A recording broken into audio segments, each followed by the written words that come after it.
Hey guys, Dave here. Welcome to the Centurions Review, the punk rock band of Wargame Review Institutions. If you're wondering where I've been for the last week, I was on vacation in Florida. I went to Key West in Miami, did a lot of scuba diving and stuff, and had a really good time. But back to business. This is World War II, Barbarossa to Berlin from GMT Games. Got this used. Let's see what this is about. World War II, Barbarossa to Berlin presents both the Allied and Axis players with a wide range of exciting game choices while illustrating the key historical factors of the war, from the importance of mechanized forces in combat to the importance of oil to refuel them, but without the complexity of other strategic World War II designs. And unlike many of those other games, this lives up to its title. An Axis player who fails to win the war may still win the game. The winner is often decided on the last turn as the Allied player struggles to extinguish the last traces of the Nazi Empire. Alright, let's see the stats for this. It says complexity is lower medium, and solitaire suitability is pretty high.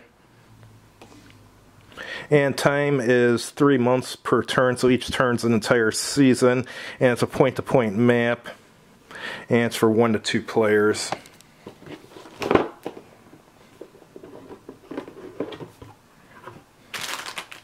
Here's some of the cards that come with. We'll just do a quick glance through them. I'm not going to look at every single card. Operation Uranus, +1 die roll modifier for all Soviet attacks this round. Can't be used during spring thaw. Operation Strangle, play after P-51 Mustang. Axis units in France are in limited supply and no Axis SR in France thereafter. Soviet reinforcements. Alright, let's look at some of the other cards that came with.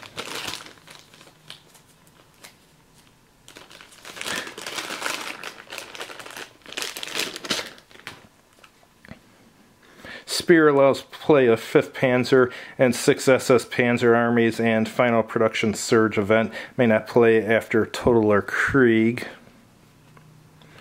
The bunker may not be played after National Redoubt. Place a level 1 trench on Berlin. Wack am Rhine. There's actually a game called that, I believe. Play in fall winter turn after Hitler takes command. Axis places 4 combat markers in any Axis occupied spaces, including multinationality spaces, and he attacks this round by 5th Panzer and 6th Panzer SS Panzer armies. Get +2 die roll modifier versus non-Soviet units. Alright, let's look at the counters. Counter standard military symbols on most of them, at least on the units.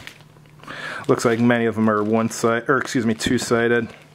It's got a lot of informational markers such as fort destroyed, Soviet trenches, and so forth.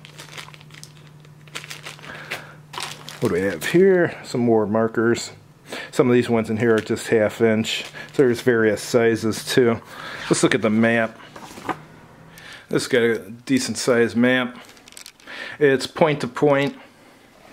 Artwork's alright. Terrain key is over there. Let me zoom in on it.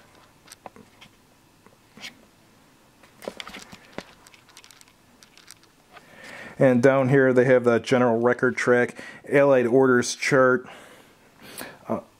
and I'm not sure what these are here. I'll know once I read the rules.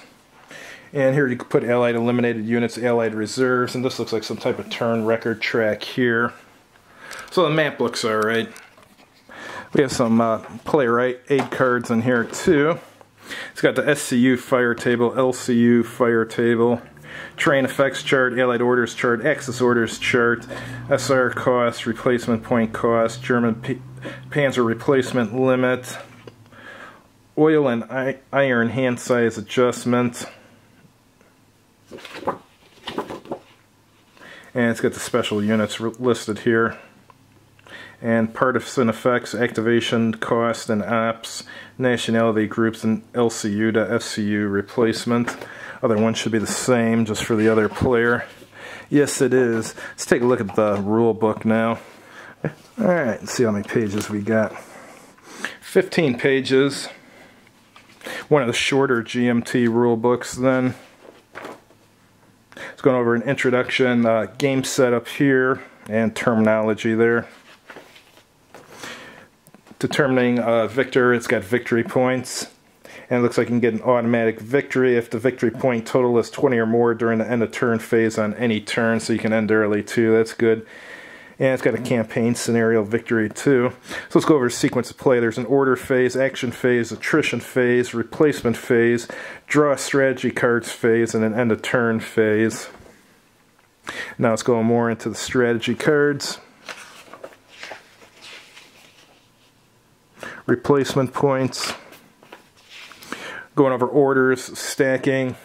Maximum of 3 combat units can be stacked. Movement, combat, combat resolution. And here's strategic redeployment. That's what SR means.